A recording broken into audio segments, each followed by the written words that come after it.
Effectivement, c'est une tâche qui n'était pas très simple qui nous a été demandée. Je vais rappeler pour ceux qui n'étaient pas là hier, et puis aussi pour un peu expliquer les difficultés qu'on a eues à mettre en place tout ça. Quelle a été la méthode? La méthode, ça a été de faire travailler ensemble, et ça a très bien marché, on peut le dire, des groupes de travail. Alors vous imaginez des groupes de travail avec 200 personnes. Il y a eu 7 groupes de travail qui ont ouvert des idées. Ça a été des boîtes à idées venant de soignants, venant d'administratifs et d'une richesse absolument incroyable. Et donc nous, après, avec Béatrice Vincent-Bonnet, on nous a dit de faire un résumé de tout ça en 10 minutes. Donc on va essayer de vous faire quelque chose. Ça aura forcément un petit aspect un peu pêle-mêle. On a essayé quand même de trouver une trame. Là-dedans, il y a beaucoup d'idées qui sont les vôtres et qui j'espère, donneront lieu à des développements dans les mois qui viennent, et pour que l'année prochaine, quand on se retrouvera au prochain séminaire de l'ORCA, on puisse se dire on a quand même pas mal avancé dans ces dossiers-là. Donc Béatrice, je te laisse la parole. Alors on revient au titre. Le sujet, peut-être avec une point d'interrogation à la fin, c'était l'objectif 70% de taux brut de chirurgie ambulatoire en 2022. Alors pour synthétiser les ateliers et éviter les redondances, voilà ce qu'on a retenu.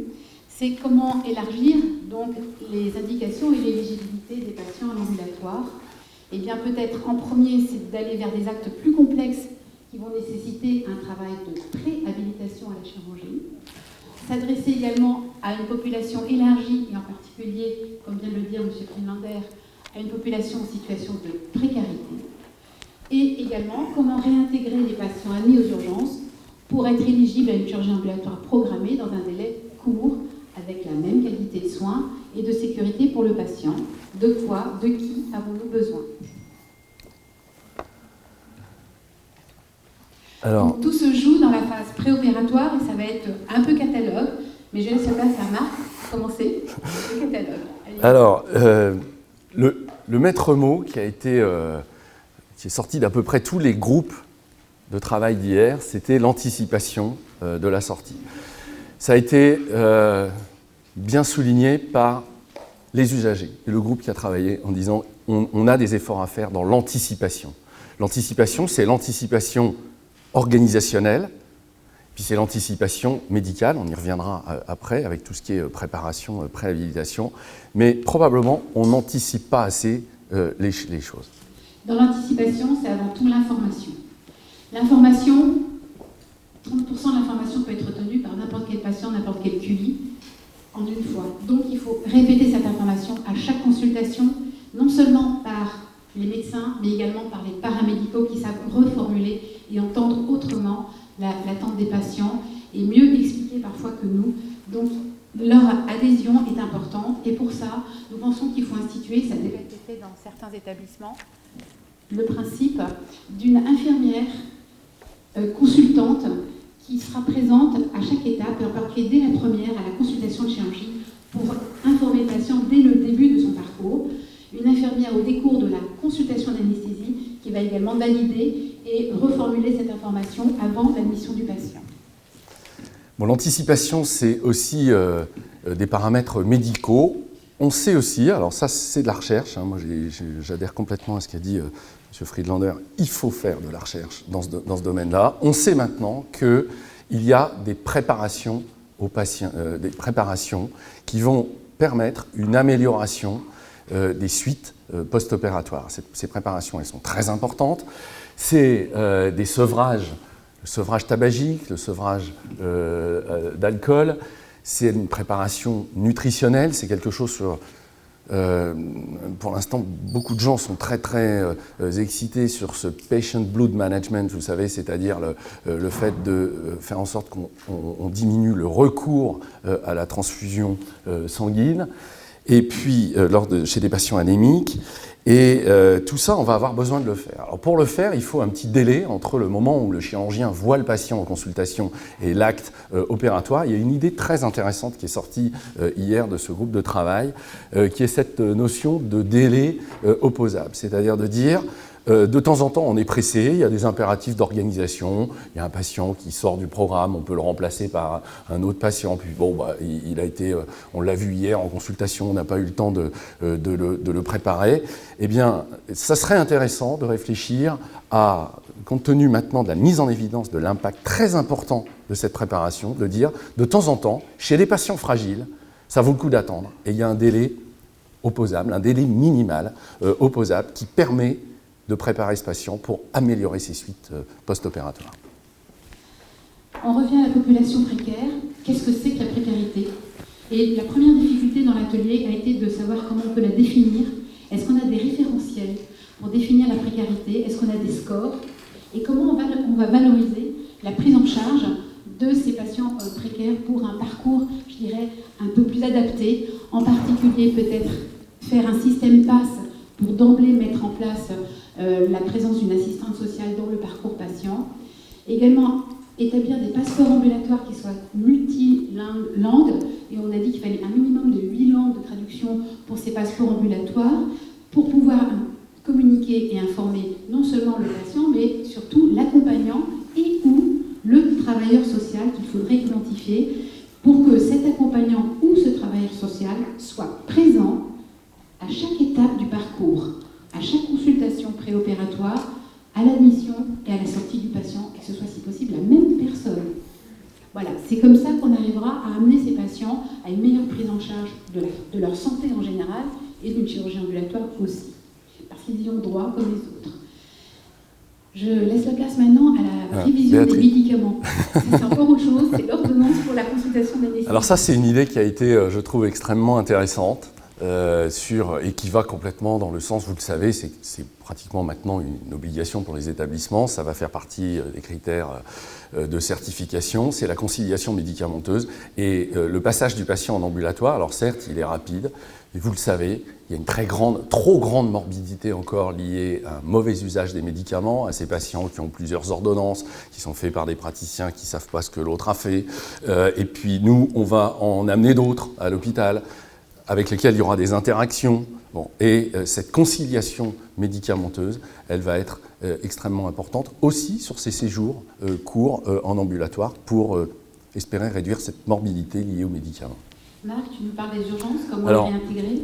Oui, alors la prise en charge des urgences, ça a été l'objet d'un groupe de travail, donc ça illustre l'importance des urgences. C'est compliqué à mettre en place. Tous ceux qui ont l'expérience de l'organisation d'unités de chirurgie ambulatoire savent que ce n'est pas simple à mettre en place, qu'il faut des articulations avec les départements de médecine d'urgence, qui ne sont pas toujours simples non plus à mettre en place.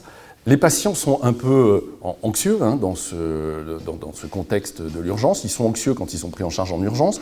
Et puis ils peuvent être anxieux quand on repousse les interventions, c'est-à-dire quand on fait de l'urgence reprogrammée, c'est-à-dire qu'on dit aux patients, ce qui peut arriver dans beaucoup de cas qui concernent la chirurgie ambulatoire, ils viennent aux urgences, on leur dit écoutez, vous pouvez rentrer chez vous, on vous prend en charge rapidement, ça sera demain ou ça sera en fin de journée dans l'unité d'ambulatoire. Et ça, c'est générateur d'anxiété. Donc il faut qu'on améliore notre information sur pourquoi on ne les prend pas en charge immédiatement.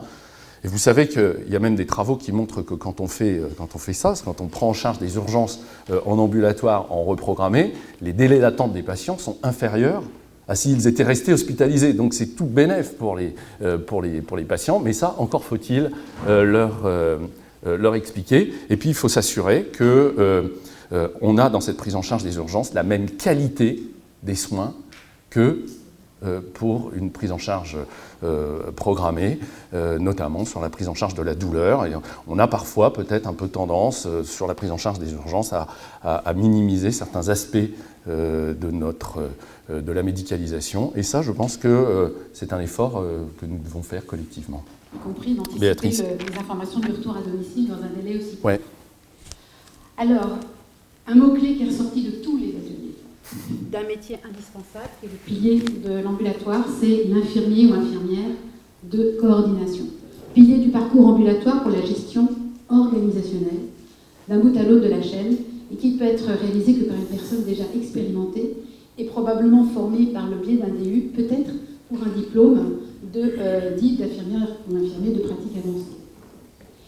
Cette personne sera habilitée aussi à former les paramédicaux dans l'équipe d'ambulatoire de l'établissement où il travaille.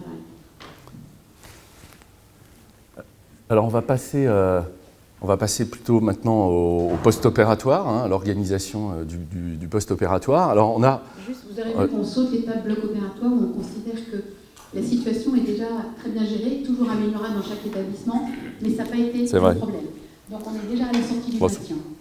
Il y a probablement des problèmes, mais moins que ce qui entoure la période opératoire. On a été surpris, étonnés et très intéressés par le travail qui a été fait par l'ORCA, hein, sous l'égide d'Olivier Ferrand et Henri-Jean Philippe, ce qui, sur 2000 patients, a essayé de savoir combien d'entre eux avaient eu, dans les 3 premiers jours post-opératoires, besoin d'un contact médical, pas forcément d'une prise en charge médicale, mais d'un contact médical. Les résultats, vous le voyez, c'est 16% des patients ont eu des symptômes qui ont nécessité un avis médical à J3. Et ça a été, c'est quelque chose qui doit nous préoccuper, qui ne va pas du tout diminuer si on élargit les indications de la chirurgie ambulatoire à des patients plus fragiles et à de la chirurgie plus lourde. Et c'est ces 16% qu'il va falloir dépister, Béatrice. Donc ça a été vraiment une alerte très intéressante et très positive parce qu'on est habitué à l'appel du J+1 et après on voit ce qui se passe. En fait, l'appel du J+1, tout va toujours très bien. C'est à J+3 que les choses se gâtent et qu'on peut avoir un besoin médical. Donc il faut améliorer dans le contenu de nos livrets d'ambulatoire les critères de complication pour que le patient sache sur quels critères il doit recontacter l'équipe de l'UCA. Ensuite, il faut probablement organiser des consultations plus précoces dans la semaine, c'est-à-dire entre J3 et J7 selon le type d'acte. Et peut-être que cette consultation précoce, elle pourrait être déléguée à des infirmières ou infirmiers qui sont formés et dédiés à cette chirurgie, mais seniorisés évidemment par le responsable chirurgical de cette spécialité. Donc ça, c'est un axe très important pour pouvoir développer cette chirurgie de plus en plus en ambulatoire. Donc ça sous-entend aussi, ce que tu vas dire, Marc, les soins externes. Oui, alors les soins externes, c'est pour tout le monde, à vrai dire, mais le groupe qui a travaillé sur la prise en charge des patients précaires hier a beaucoup souligné le fait que certaines personnes n'ont pas d'accès aux soins post-opératoires lorsqu'ils sont en ville. Enfin, en tout cas, ils ont des difficultés à avoir accès. Et pour ces patients précaires, il serait probablement très intéressant de réfléchir à redéploiement de soins externes à l'hôpital, de rouvrir l'hôpital pour des soins externes, sans rendez-vous, qu'ils puissent revenir. Ça peut être refaire des pansements, ça peut être avoir juste un conseil, et l'hôpital doit les accueillir et doit fournir, je dirais, entre guillemets, ce service après-vente. Et vérifier que les consignes post-opératoires arrivent à être l'hygiène et la compréhension des traitements pour la douleur, etc. Et donc aussi parce que ils n'ont pas de médecin généraliste et parce que les infirmières libérales, c'est un reste à charge, que plus que la population générale ne peut pas toujours, il n'y a pas que les précaires. Donc peut-être que ça va s'ouvrir à beaucoup plus de monde que uniquement en population précaire. Certainement. Un mot sur les prestataires externes, hein, puisque justement, pour combler un peu ce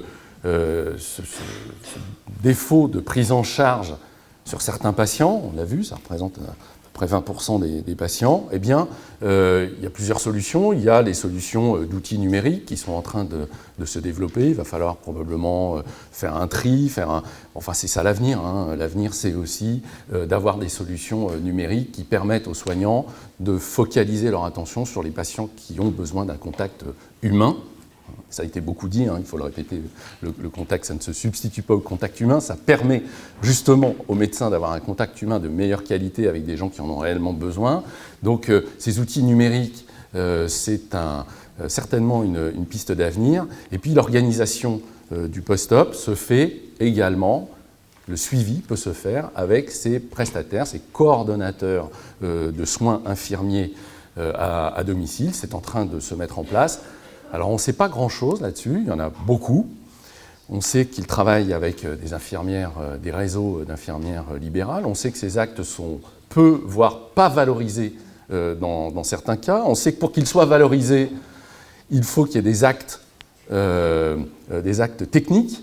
Je me tourne vers nos décideurs en disant qu'il faudra probablement réfléchir au fait que ces réseaux de soins pourraient juste faire des actes de surveillance qui soient valorisés sans qu'il y ait besoin d'une surveillance technique. On en arrive parfois à des aberrations, à laisser une perfusion par exemple, juste pour justifier le passage d'une infirmière à domicile. Ça, c'est des choses qui doivent sauter, c'est des verrous qui doivent sauter, qui nous aideront à développer la qualité du suivi post-opératoire en ambulatoire. En tout cas, c'est un enjeu.